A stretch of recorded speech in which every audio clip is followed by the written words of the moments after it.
26절로 28절 말씀까지 차순절을 공식해 올리겠습니다.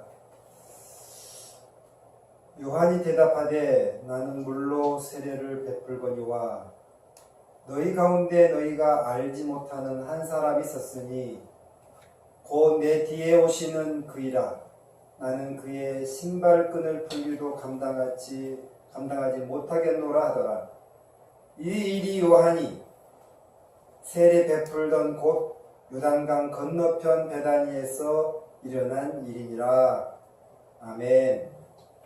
할렐루야. 먼저 인사하겠습니다. 잘 되고 있습니다. 기도하면 됩니다. 잘 되고 있습니다. 기도하면 됩니다. 잘 되고 있고요. 기도하면 분명히 됩니다. 오늘 요한복음 1장 26절 28절 말씀 가지고 세례 요한의 가치관이라고 하는 그러한 제목으로 함께 은혜를 나누겠습니다. 예수님의 이름은 언제 지어졌느냐? 예수님이 태어나기 이전에 구약시대의 이름이 지어졌습니다. 사람들도 역시 태어나기 전에 이름을 짓는 사람이 있죠. 그처럼 예수님은 구약시대에 예수라는 이름을 지어라 라고 하는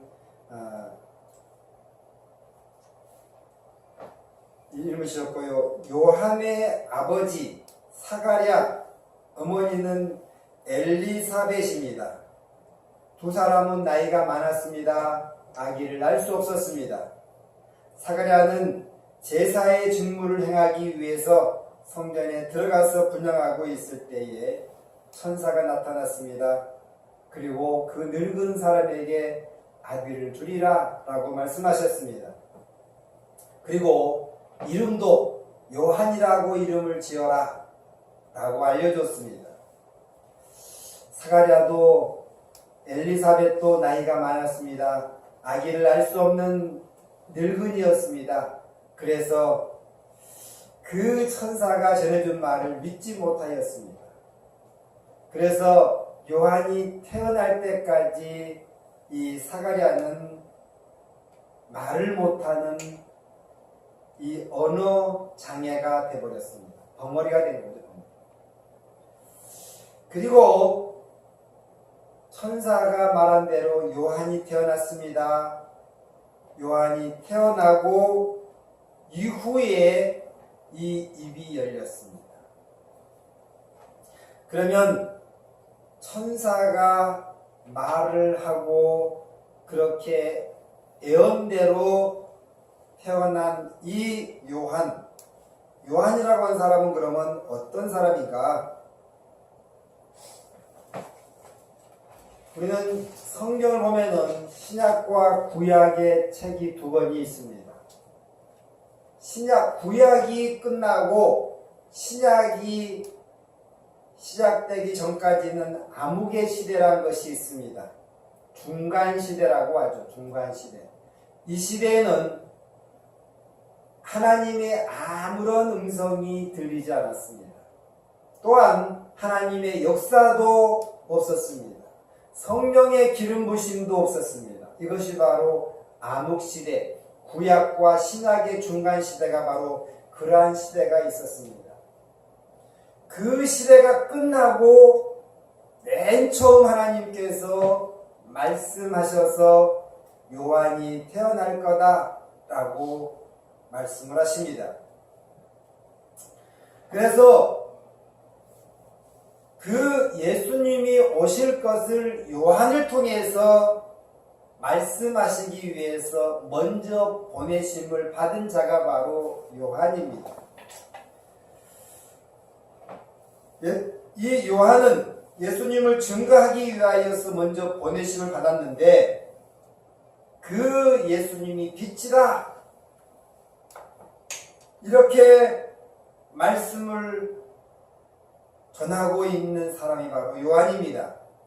그 세례 요한이 증가하고 있는 빛, 그분이 바로 예수님인데 세상을 비치는 빛이고 사람들을 변화시키는 빛이 바로 예수 그리스도가 오실 것이다 라고 외치는 자가 바로 세례 요한이었습니다.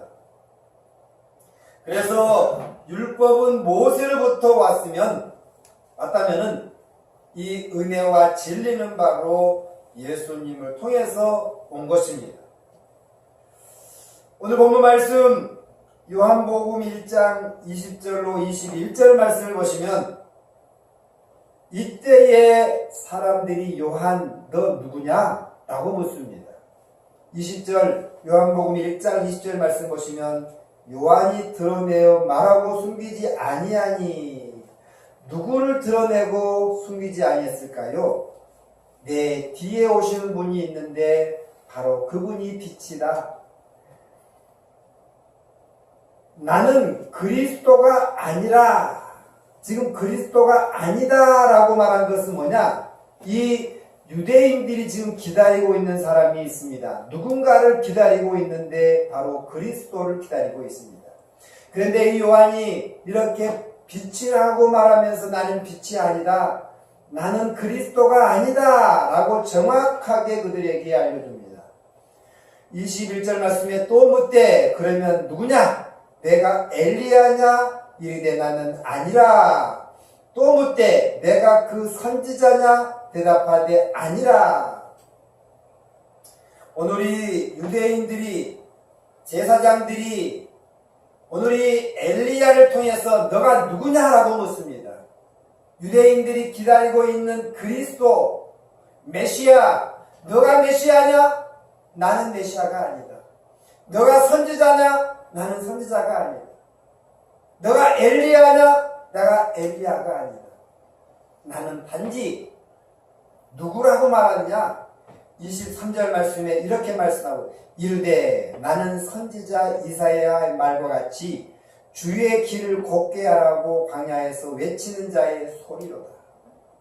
나는 주의 길을 열어주기 위해서 예수님이 오신 길을 알려주기 위해서 쓰임받는 사람일 뿐이다. 나는 메시아가 아니다. 이렇게 정확하게 그들에게 알려주고 있습니다. 그러면서 27절 말씀에 곧 내 뒤에 오시는 그이가 곧 내 뒤에 오시는 그이라 나는 그의 신발끈을 풀기도 감당하지 못하겠노라 하더라. 예수님이 얼마나 위대한 분이신지 나는 그분의 신발끈도 풀 수 없는 자격이 없는 분이다. 나는 나약한 인간이다. 그분은 메시아이고 하나님이시고 나는 인간일 뿐이다라고 지금 이 유대인들에게 말을 하고 있습니다. 주의 길을 곱게 하라고 광야에 외치는 자일 뿐이다. 나는 그분이 오시는 길에 그분이 오실 것을 이렇게 알려주는 도구에 불과한 사람일 뿐이다라고 말하고 있습니다. 그러면서 이 요한의 삶은 어떻게 살았을까요? 요한의 삶은 낙타털 옷을 입고 허리에는 가죽띠를 띠고 음식은 메뚜기와 석청, 꿀을 먹고 살았습니다. 낙타털 옷을 입고 허리에는 가죽띠를 띠고 여러분 가죽띠를 띄었다는 것은 뭘 의미하는지 아십니까? 우리가 허리에 차는 그런 허리띠 그 정도가 아닙니다. 이 가죽띠라는 것은 기도를 정말 깊이 하는 사람들, 기도를 많이 하는 사람들, 아주 큰 소리로 부르짖고 기도하는 사람들, 이러한 사람들이 이 가죽띠를 띠고 기도하고 있습니다. 이 가죽띠를 띄었다는 것은 그 정도로 많은 기도를 했다라고 볼 수 있습니다. 이 요한이 그러니까 이 땅에 와서 예수님을 증거하는데 그만큼 많은 기도를 한 사람이었다. 그러면서 예루살렘과 온 유대와 요단강 사방에서 복음을 전하였고 그들에게 또한 세례를 주었던 사람이 바로 세례 요한입니다. 요한이라고 하는 이름 앞에 세례를 붙은 이유가 뭘까요? 세례 요한이라고 합니다. 사람들에게 세례를 주어서 세례 요한이 아닙니다. 예수 그리스도에게 세례까지 줬습니다. 예수님께 세례를 준 요한. 그래서 세례 요한이라고 이름을 붙입니다.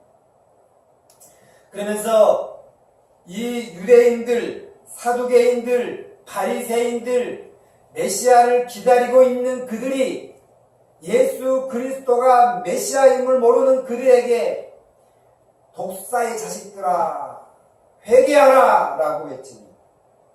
독사의 자식들아. 얼마나 독한 말을 합니까? 어떻게 그런 말을 할 수 있습니까? 독사의 자식들아 회개하라. 여러분, 오늘이 예수님의 길을 알려주고 있는 세례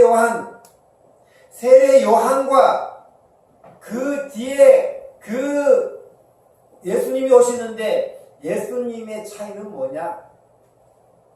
크게 말해서 세례 요한은 인간이고 피조물이고 예수님은 하나님이십니다. 크게 봤을 때 이렇게 다릅니다. 그런데 이 땅에 와서 하는 사역도 역시 다릅니다. 세례 요한은 뭐 하느냐? 너희들을 심판하기 위해서 이 메시아가 올 것이다. 경고하러 오신 분이 바로 세례 요한입니다. 그리고 예수님은 이 땅에 오셔서 다시 승천하시고 마지막 때 이제 이 땅을 심판하러 오실 분이십니다.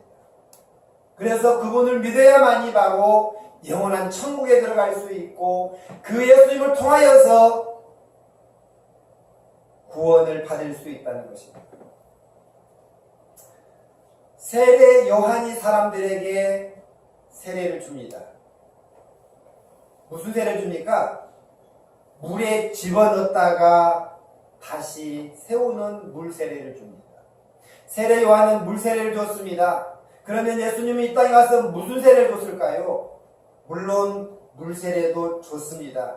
그러나 더 중요한 세례, 불과 성령으로 우리에게 성령의 불 세례를 준 분이죠. 물 세례도 한 번 받습니다. 불 세례도 한 번 받습니다. 성령 세례도 한 번 받습니다. 그런데 다른 게 뭐냐?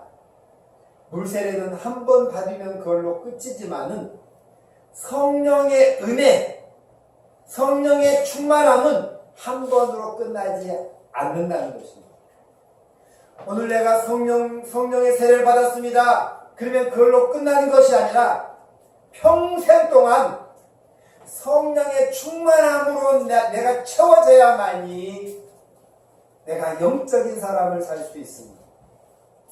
한 번으로 끝나는 것이 아니라 성령의 충만함은 날마다 기도와 찬송과 말씀으로 채워야만이 내가 영적인 사람이 될 수 있고 성령의 사람이 될 수 있고 예수의 사람이 될 수 있고 그래서 성령 세례를 받으면은 사람이 변할 수 있는 것입니다. 예수님과 세례의 차이가 또 뭐가 있을까요? 오늘이 세례 요한은 증거하는 대상이 바로 유대인들이었습니다. 예루살렘이었습니다. 유대였습니다. 그러나 예수님은 대상이 다릅니다. 복음의 대상이 다릅니다. 복음의 대상이 어디일까요? 온 세계의 복음이 증거되는 것입니다. 예수님이 곧 말씀입니다. 말씀이 곧 하나님이십니다. 그 하나님의 말씀이 땅 끝까지 이르러서 증거되는 것이 바로 복음입니다. 여러분, 세례 요한이 준 이 세례는 불완전한 세례입니다. 불완전한 세례. 그러나 예수님이 우리에게 준 이 성령의 세례, 불세례, 이것은 완전한 세례입니다. 완전히 사람이 거듭나는, 과거의 마귀의 자식이었던 사람이 이 성령 세례를 통하여서 완전히 하나님의 사람으로 바뀌는 완전한 세례를 우리에게 준다는 것입니다. 완전한 세례, 이 완전한 세례를 받으면은 사람이 변화가 됩니다. 성령 세례를 받으면 변화가 됩니다. 성령 세례를 받으면 사람이 가치관이 변합니다. 인생이 변합니다. 오늘이 세례를 받았던 이 세례를 주고 세례를 받았던 세례 요한,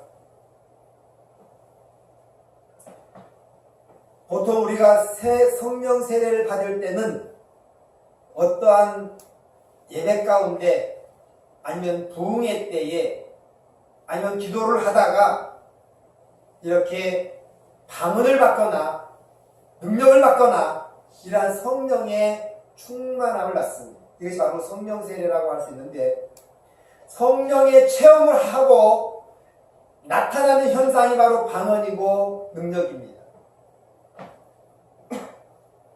그런데 우리가 어떤 사람을 통해서 기도를 해줄 때의 그러한 성령의 능력, 성령의 충만함, 이런 것을 받게 됩니다. 기도를 해주거나 기도를 받거나 내 스스로 기도하다가 그러한 성령의 충만함을 받게 되는 것이 바로 보통 이 세상에, 보통 이 기독교에 나타나는 현상입니다. 그런데 여러분, 세례 요한은 어떻게 받았을까요? 요한복음 1장 15절, 아니 누가복음 1장 15절 한번 보겠습니다. 누가복음 1장 15절. 거기에 세례 요한이 성령 충만함을 받는 것이 나오는데, 성령 충만함을 어떻게 받았느냐? 누가복음 1장 15절에 말씀하고 있습니다. 다시 하셨습니까? 같이 읽겠습니다. 이는 그가 주 안에 큰 자가 되며 포도주나 독한 술을 마시지 아니하며 모태로부터 성령의 충만함을 받아. 언제요? 모태에서 성령의 충만함을 받았다. 그러니까 어머니 뱃속에서부터 성령의 능력을 받았다는 것입니다. 보통 우리가 성령을 받을 때는 언제 받습니까? 기도 가운데 많이 받습니다. 목사님들이 기도할 때에 성령을 받습니다. 능력이 있는 자가 기도할 때 성령을 받습니다. 본인이 기도하다가 성령을 받습니다. 그런데 세례 요한은 그렇게 받는 것이 아니라 어머니 뱃속에서부터 성령의 충만함을 받고 세상에 태어났다는 것입니다. 이것이 우리와 다른 것입니다. 똑같은 피조물인데, 똑같은 인간인데, 바로 사람의 몸속에 이 태에 있을 때부터 성령의 충만함을 받고 살았어요.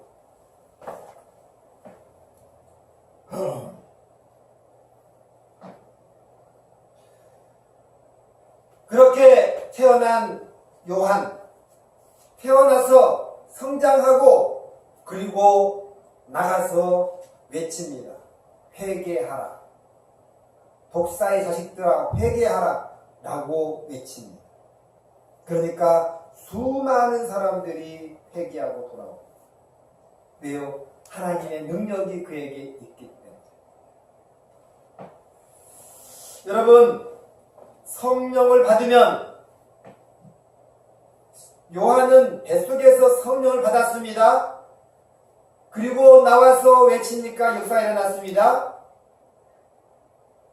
성경에 많은 믿음의 선지자, 이 믿음의 이 사람들을 보면은 성령을 받고 변화되어서 복음을 증거하는 사람들을 볼 수 있습니다. 우리가 가장 많이 알고 있는 이 사도 바울을 보면 그렇습니다. 사도 바울은 예수 믿는 자들을 핍박하고 죽이고 방해하고 예수 그리스도의 일을 맡고 있는 사람이었습니다. 그런데 그가 다메섹 도상에서 성령을 받습니다. 성령을 받으니까 그 인생이 어떻게 변합니까? 성령을 받으니까 예수 그리스도를 핍박하던 그 사람이 예수를 증거한 사람으로 바뀝니다. 오늘 이 요한이 어머니의 뱃속에서부터 성령을 받았다라고 말씀하고 있습니다. 사도 바울이 성령을 받으니까 그렇게 핍박자가 증거자로 바뀌는 것을 볼 수 있습니다. 모세도 그랬습니다. 모세도 하나님을 잘 믿는 사람이 아니었습니다. 그런데 하나님께서 그를 콜링하니까 그가 완전히 변화되어서 이스라엘 백성들 애굽에서 이끌어내는 그러한 영도자로 쓰임받지 않습니까? 다윗도 그렇습니다. 하나님께서 그 다윗에게 기름을 부으시니까 그에게 성령이 임합니다. 그리고 골리앗이 그렇게 말한 것이 마음에 분노를 느낍니다. 성령에 감동되어서 그 골리앗을 때려눕힙니다. 성령을 받으면 우리 인생이 분명히 바뀐다는 것입니다. 저의 입술도 성령을 받으니까 입술이 열리더라고요. 말더듬이었던 이 사람이 성령을 받으니까 입술이 열렸습니다. 말을 하는 것이 두려웠습니다. 사람들에게 말 한마디 하는 것이 너무너무 두려운 그런 사람이었습니다. 그런데 성령을 받으니까 두렵지가 않습니다. 성령을 받으니까 담대해집니다. 이렇게 인생이 바뀐다는 것입니다. 성령을 받아야만이 하나님의 도구로 쓰임받을 수 있고 하나님이 기뻐하는 일을 할 수 있습니다. 그래서 성령의 사람이 얼마나 귀하냐. 가치관이 변했다는 것입니다. 가치관. 세례 요한이 뱃속에서 성령을 받고 성령 충만을 받으니까 나와서 가치관이 변해서 유대인들에게 사두개인들에게 가슴 막 쏘아붙입니다. 너희들은 죄인이야. 가치관이 바뀌었습니다. 가치관이 바뀌어야 됩니다. 가치관이. 누가복음 15장 16절 17절 말씀에 그가 돼지 먹는 쥐염 열매를 배로 채우고자 하되 주는 자가 없는지라 이에 스스로 돌이켜 이르되 내 아버지에게는 양식이 풍족한 품꾼이 얼마나 많은가. 나는 여기서 주여 죽는구나. 여러분, 탕자의 비유입니다. 탕자의 비유에 두 아들이 나옵니다. 두 아들 가운데 작은 아들이 아버지의 재산 분깃을 나에게 돌아올 분깃을 달라고 요구합니다. 아버지는 분깃을 줍니다. 그리고 이 둘째 아들이 머나먼 태양으로 갑니다. 그리고 흥청망청 살아갑니다. 아버지에게 받은 이 분깃, 이 돈을 다 써버립니다.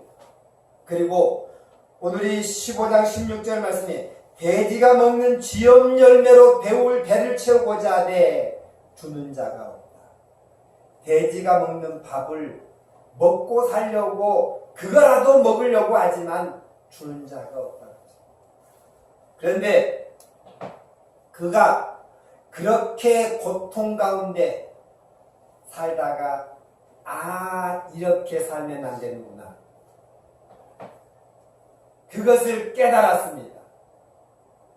이렇게 살면 안 되는구나.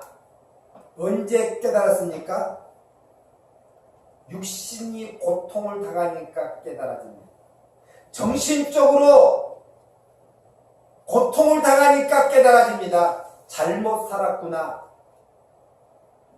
고생 진짜 하고 마음고생하고 육신고생하고 그 다음에 깨달아집니다. 어떻게 해요? 이렇게 살면 안 되는구나. 내가 잘못 살았구나.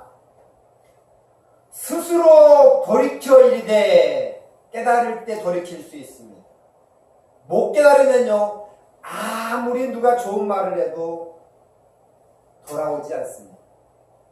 가치관이 변하지 않으면 돌아오지 않습니다. 둘째 아들이 아버지 재산을 들고 나갔습니다. 누가 말려도 그거는 돌아오지 않습니다. 아무리 말려보세요. 말려지는가? 안 말려집니다. 하지만 스스로 깨달을 때에 고백합니다. 나를 품꾼의 하나로 보소서. 깨달아야 됩니다. 우리가 살아가는 이 삶 가운데도 똑같습니다. 신앙 가운데 똑같습니다. 옆에서 아무리 좋은 이야기를 해줘도요, 깨닫지 못하면은요, 돌아올 수가 없습니다. 내 스스로 깨달아야만이 돌아올 수 있습니다. 탕자가 깨달았을 때에 품꾼의 하나로 나를 써주세요라고 돌아올 수 있는 것입니다. 여러분, 탕자가 둘째 아들이 아버지의 재산을 가지고 갈 때에 하늘이 높은 줄 몰랐습니다. 교만했다는 거죠. 하늘이 높은 줄 모르고 교만했습니다. 그리고 다 떨어지니까, 거지가 되니까, 먹을 것이 없으니까 그때 겸손해집니다. 하나님의 뜻이 무엇인지를 알게 됩니다. 이 둘째 아들이 언제 가치관이 바뀌었을까요? 고생 진땅하고 가진 것 다 없이고 그 다음에 깨닫고 가치관이 변합니다. 가치관이 변하니까 이제 돌아옵니다. 여러분, 가치관이 변하면요, 친구가 유혹해도 그 하지 않습니다. 사단 마귀가 유혹해도 그거 안 따라갑니다.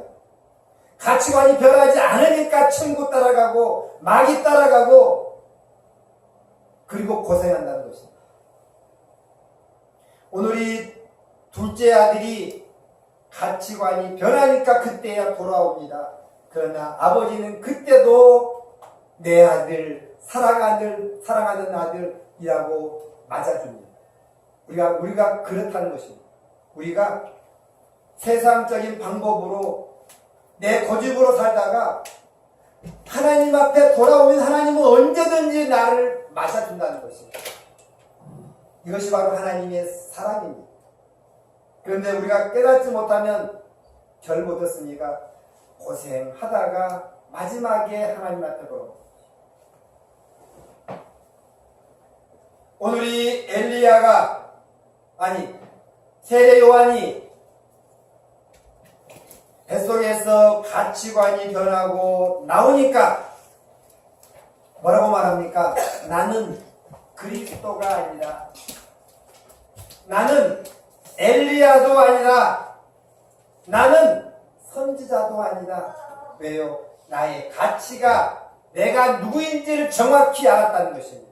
나는 단지 그 내 뒤에 오시는 예수 그리스도를 알려주기 위해서 나는 먼저 온 자다. 빛에 대하여 증거하러 온 사람일 뿐이라는 것입니다. 저와 여러분은 어떤 사람입니까? 세례요한과 똑같은 사람이에요. 우리가 먼저 믿었습니다. 먼저 성령의 충만을 받았습니다. 그러면 해야 될 일이 뭘까요? 세례요한이 내가 왜 왔는지를 알았습니다. 내가 왜 이 땅에 태어난지를 그는 알았습니다. 그러니까 나는 그 예수를 증거하는 사람이다. 여러분과 제가 할 일이 뭘까요? 먼저 믿었습니다. 바로 세례요한같이 예수를 증거하는 사람이 되어야 하는 것입니다. 이것이 바로 저와 여러분에게 주어진 사명입니다. 예수 그리스도가 이러한 분입니다. 예수 그리스도가 구원자입니다. 예수는 그리스도입니다. 이거 증거하기 위해서 우리가 먼저 믿었다는 것입니다.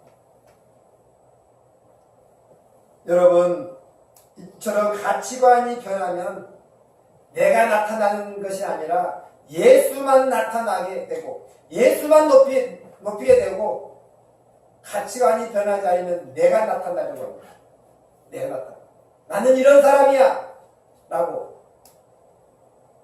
그런데 이 요한이 뱃속에서부터 성령을 받고 가치관이 변해서 나오니까 그냥 예수만 증거하는 거예요. 예수만 증거. 예수만 높이고 있습니다. 하나님의 영광을 위해 살아간 사람으로 살아갑니다. 여러분, 말씀을 마치겠습니다. 결론적으로 신앙의 가치관이 변하면 요한과 같이 예수님만 증거하게 됩니다. 가치관이 변하면 예수님, 이 요한처럼 예수만 드러나게 된다는 것입니다. 주의 길을 곱게 하라고 광야에서 외치는 자라고 고백합니다. 나는 빛에 대하여 증거하러 온 자라고 고백합니다. 이러한 고백이 우리 속에 있어요. 나는 예수만 증거하기 위해서 이 땅에 구원받은 자다. 가치관이 변하지 않으면 나의 고집이 나옵니다. 나의 아집이 나옵니다. 하나님의 뜻이 어딘지를 찾지를 못합니다. 하나님의 뜻을 찾아야 됩니다. 내가 왜 예수를 믿는지, 왜 내가 예수를 믿어야 하는지에 대해서 그것이 분명히 우리 신앙 가운데 이 기준이 되어 있어야 돼요. 기준. 근데 그것이 기준이 되어 있지 않으면은 이렇게 흔들리고 저렇게 흔들리고 낙심하고 좌절하고 이런 일들이 벌어진다는 것입니다. 그래서 하나님의 뜻이 무엇인지를 제대로 아는 사람은 흔들리지 않습니다. 우리가 먼저 믿은 자로서 해야 될 일은 바로 예수 그리스도가 구원자다. 예수는 그리스도다. 우리를 죄악 가운데서 구원해 내는, 우리의 죄를 해결해 주는 그분이 바로 예수님이다 라고 하는 것을 증거해야 될 것이 바로 저와 여러분의 사명이라는 것입니다. 오직 예수의 신앙과 로드십의 신앙으로 예수님만 증거하고 예수님만 높이고 오늘 이 세례 요한처럼 나는 주의 길을 곱게 하기 위해서 온 자다 라고 하는 신앙 되시기를 축복합니다. 할렐루야. 기도하시겠습니다. 사랑의 아버지 하나님, 감사를 드립니다. 세례 요한은 이 땅에 온 이유가 무엇인지를 분명히 알고 있었습니다.